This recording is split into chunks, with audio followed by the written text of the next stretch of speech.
Okay, so picture the morning after the worst party of your life. Oh, boy.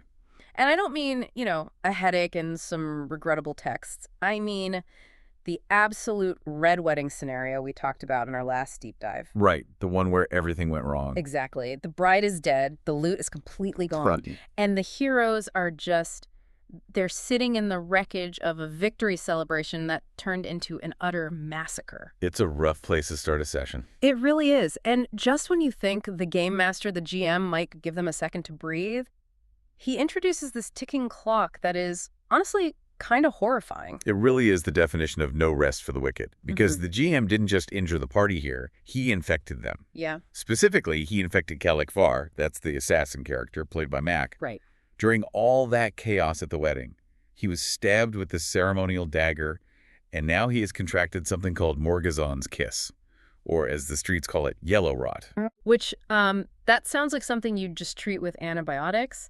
But looking at the source materials for this setting, I get the sense this is way worse. It's much worse. They're playing the Barbarians of Lemuria system, Yeah, right? 2d6 one, yeah. Exactly, that 2d6 swords and sorcery system.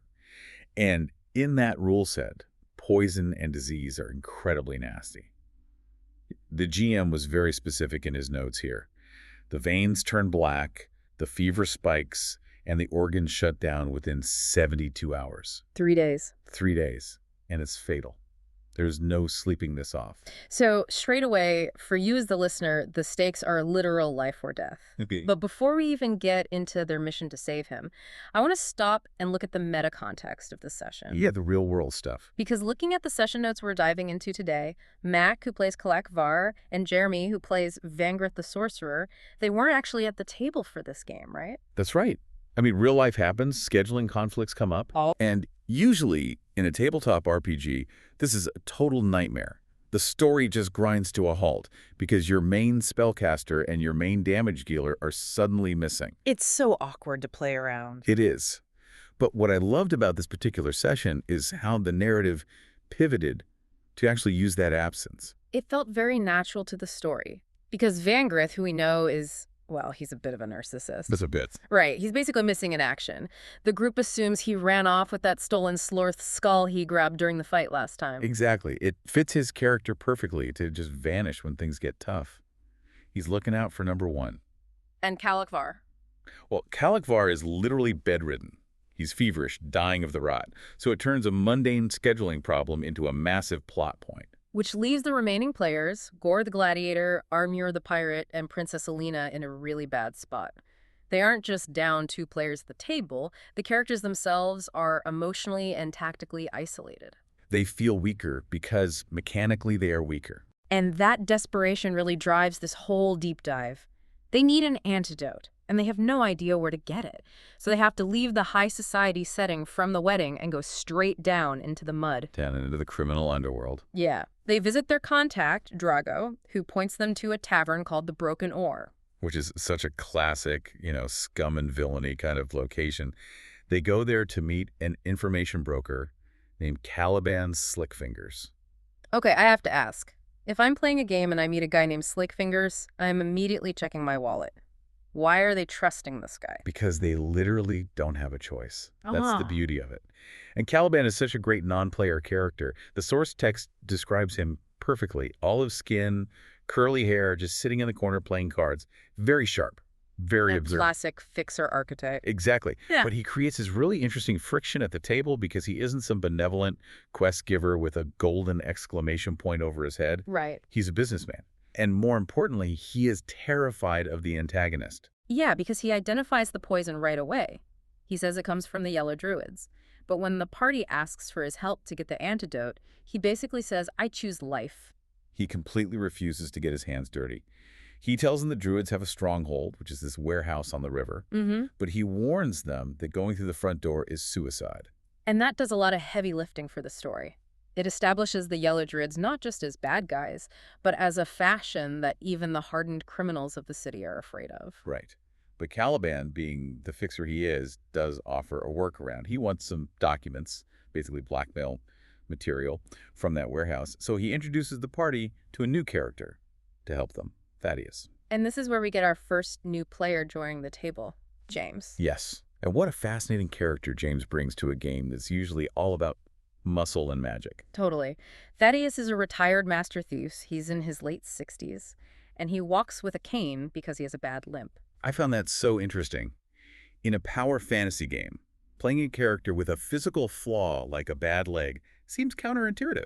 Why handicap yourself? Well, it's brilliant role-playing, really. It forces the whole group to play differently. Thaddeus isn't going to charge into battle. He owes Caliban a debt, so he's being pulled out of retirement for, one last job. Mechanically, he brings finesse to a group of blunt instruments. Exactly. He has the intel. He tells them the warehouse front door is guarded by hollow men, which are these fearless zombies, and the roof is heavily patrolled. But he knows a secret. Right. He knows the building right next door is an abandoned tailor shop or even fine garments. So the plan becomes a heist. Instead of kicking down the front door and fighting the zombie guards, they decide to break into the empty tailor shop and physically cut a hole through the shared internal wall. Because it's just wood and plaster? Exactly. It's lateral thinking, Yeah. and the GM rewards it. This is that planning phase that players absolutely love. They feel smart. They feel like they're outmaneuvering the enemy. Oh, for sure. They break into the tailor shop. Thaddeus picks the locks, which is super easy for him with his thief skills, and they saw through the partition. But in these games, when they cut through that wall, they don't emerge into some empty, quiet hallway. No, they step right into a nightmare. The tone shifts instantly from a cool, sneaky heist to gritty horror. They emerge into a massive drug manufacturing lab. And the room is just filled with workers processing a substance called ferrocene. Let's pause on ferrocene for a second because we've heard this term dropped a few times in the lore. What exactly is it? Just a narcotic? In the Barbarians of Lemuria setting, it's an alchemical combat drug.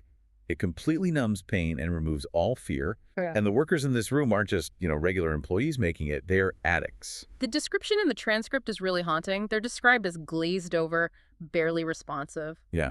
And this leads to a fantastic character spotlight moment for Princess Alina. Yes, because you have Gore the Gladiator and Armure the Pirate standing there, tense, hands on their weapons. They are fully ready to just slaughter these people if they make a sound. But Alina stops them. She uses her appeal stat. Remember, in this 2d6 system, you have combat stats, but you also have social stats. Alina isn't a warrior. She's a noble. So she uses her command voice. Exactly. She orders the workers to stay back and keep quiet. She treats them like subjects, not monsters, and she successfully keeps them from raising the alarm. It's a great subversion of the usual murder hobo instinct you see in RPGs. She completely de-escalates the situation. But it doesn't stop the foreshadowing, because one of those glazed-over workers suddenly grabs Gore by the wrist and whispers a warning. Right. He says, "The pale man is waiting downstairs." Which is just chills. That is the GM's dread mechanic ticking up. Yeah. The players might feel really clever for sneaking in through the wall, but the world itself is telling them, you are not safe here. And then, right on cue, the door opens. Patrol time. Enter the Hollow Man, which the name alone is creepy. The source material describes these things as terrifyingly blank. Are they actually undead? You would think so, given the setting, but no. They are living men who have been pumped so full of that ferrocene drug that they are basically biological robots. Wow. They feel zero pain. They have absolutely no self-preservation instinct. Even if you deal lethal damage, they just keep swinging. And the fight that breaks out in this lab is incredibly messy. I think this is where the absence of Jeremy playing Vangrith, the sorcerer, is really painfully felt by the party. Oh, absolutely. Because Vangrith is the one who usually handles crowd control with his magic. Yeah. Without him, it's just Gore and Arnur trying to bludgeon this meat sack that simply refuses to drop. And we really have to talk about Gore here, because he's doing all this fighting with a borrowed sword. Right, because he lost his castock. Exactly. His signature weapon. That massive spear was stolen by the druid leader Vorath in the previous session. Which is such a brilliant move by the GM. Mechanically, without his castock, Gore is rolling fewer dice. He's doing less damage. But narratively, it means he has been stripped of his identity. He lands a hit with this borrowed sword that should absolutely kill a normal mare, and the Hollow Man just absorbs it. It really forces the players to realize that they can't just hack and slash their way through the specific dungeon. And while the two big brawlers are struggling with this drug-fueled monster, what is Thaddeus doing? The master thief. Oh, I love this part. He is literally hiding behind a desk. which, to be fair, looks incredibly cowardly on the surface. It really does. But it's actually highly professional. James, as a player, knows his character's stats perfectly. Thaddeus has a frail body and a bad leg. If he gets into melee range with a Hollow Man, he dies. Period. Yeah, he'd be crushed. So by hiding, he's preserving his health for when the party actually needs him, like to pick a vital lock later on. Yeah, It's totally unselfish play. He's letting the tanks be the tanks. that's a great way to look at it. So Gore and Arnmuir finally manage to put the Hollow Man down. But Thaddeus, using his keen hearing boon, hears another patrol coming down the hall. And they know they cannot take another fight like that. They're already exhausted, so they dive into a nearby office to hide. And this is where the genre of the session shifts yet again. We've done the heist, we've done the horror combat, and now we're doing espionage. Because in that office, they find the paperwork. It's always the paperwork that brings down the bad guys. It really is. In games like this, information is often the most valuable loot you can find. And they find the Druids' surveillance logs. Which are terrifying. They realize the Druids have been watching the party since before they even arrived in the city. They knew about the wedding. They knew about the stolen Thestral loot. That is deeply disturbing for the players, because it implies the whole ambush at the wedding wasn't just bad luck or being in the wrong place. It was a targeted hit. Exactly. And alongside those logs, they find a letter from someone named Sethka the Toothless. The letter mentions a girl they captured from Lycer. Which connects the Druids to this much larger conspiracy involving the king's advisor from earlier in the campaign. But practically, it serves as a breadcrumb trail, leading them to the very next room. Right. They sneak out of the office. Thaddeus easily picks the lock on a holding cell, and boom, we meet our second new player character, Adrestia, played by Sam. Now, Adrestia is a fascinating addition to the group, because to the party, she introduces herself simply as a healer from Lycer, just a random captive they happen to find. But looking at the GM's notes and the character sheets we have, we know the actual truth.